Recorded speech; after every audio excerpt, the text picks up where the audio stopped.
Hey guys, today we're in the book of 2 Samuel chapter 22. Now this is a long chapter, but man, it was a great read. You kind of get the feeling that you're reading a psalm, right? And that's because you really are. If you were to turn to Psalms 18, very similar, very similar of this chapter.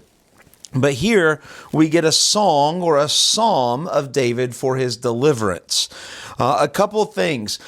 Some people believe that David had written this many years before, right after Saul was gone and David takes the throne. Some say it belongs at the end. This is the end of his life, his kind of final farewell song kind of way. We don't really know. To me, it really doesn't matter.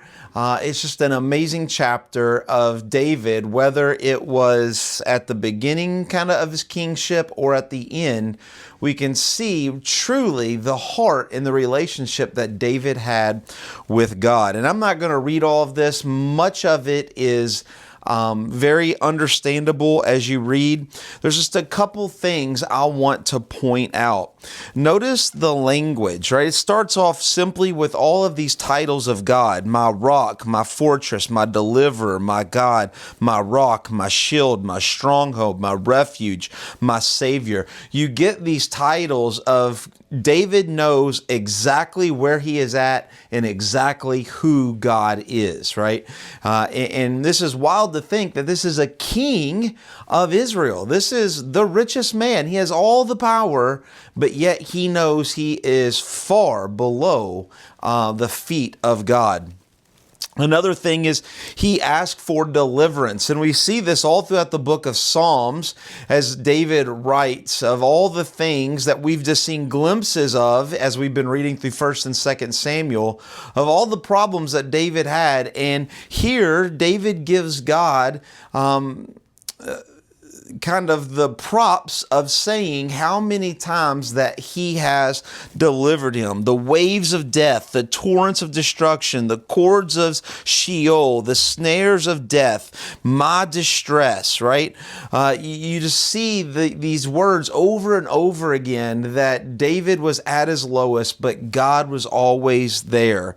In my distress, I called out, and from his temple, he heard my voice. We get this personification, this idea that God was there waiting and listening, and he heard David's voice and he came.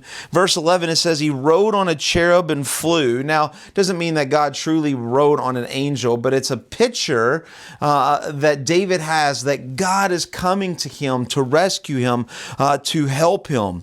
Verse 14, it says that God uttered the voice of David, that he cared about him so much he knew his name and he was coming for him. Verse 17, it says he sent, he took, he drew, he rescued, he bought, he rescued. All of these actions time and time again through this chapter, David was in trouble and God was doing the rescuing, right? And that's just kind of the point of really of what this chapter is. Verse 26, it says, with the merciful people, you show mercy. With the blameless man, you show blameless. But with the crooked, you make yourself torturous. These are the same words that Jesus same idea that Jesus talked about in the Sermon on the Mount. God said, to those who are merciful, you will be merciful, but to those who hate you, you will hate them. And that is God. He is that ultimate judge. And this is what David is seeing and knowing and communicating to us 1,000 years before Jesus will come on the scene. Verse 31, his way is perfect and the word of the Lord proves true. God's way is always the best and his word, his Bible, is always true. He is a shield for those who take refuge in them. And I always love that language, a shield.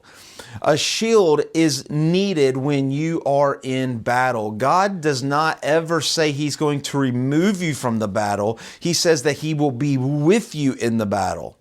David will later pen Psalms 23, and in the mountains and the valley, the Lord is with him. In the good times and in the bad times, the Lord is with him. He doesn't remove them. He doesn't promise all good things, but when we are in bad times, the Lord will be there with them.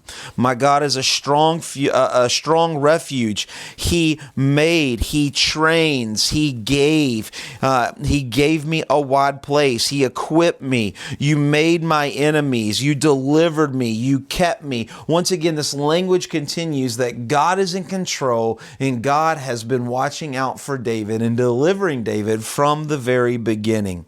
Verse 47, the Lord lives, and the God who gave me vengeance, He brought me out, He exalted me above, and He delivered me. Once again, the action verbs of God. So many people today think God is an old man living in heaven, watching down, not caring about His creation, but David proves that to be not true. God is a God who cares, God is a God who knows, and God is a God who is actively working and pursuing to build His kingdom. And He builds His kingdom through His saints, through His people.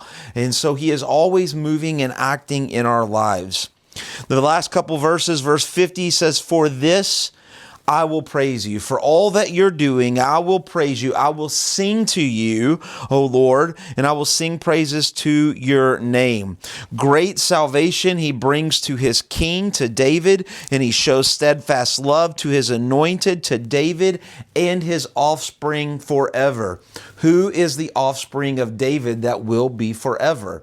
That's the Messiah. That's the Son of God. That is Jesus. And so the same love that He has for Jesus is the same love that He had for David. The same love that God has for His Son, Jesus, is the same love that He has for me and you if you believe that Jesus Christ is your personal Lord and Savior.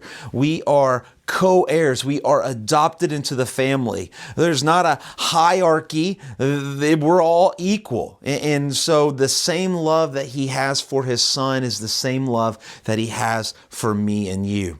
I hope that makes sense. I hope this chapter was kind of a pick-me-up after all the bad things that we have read. This is such a great chapter just to know that God was not only there for David, but He will be there for His Son, Jesus, and He is there for us also. He is always moving, and He is an active God.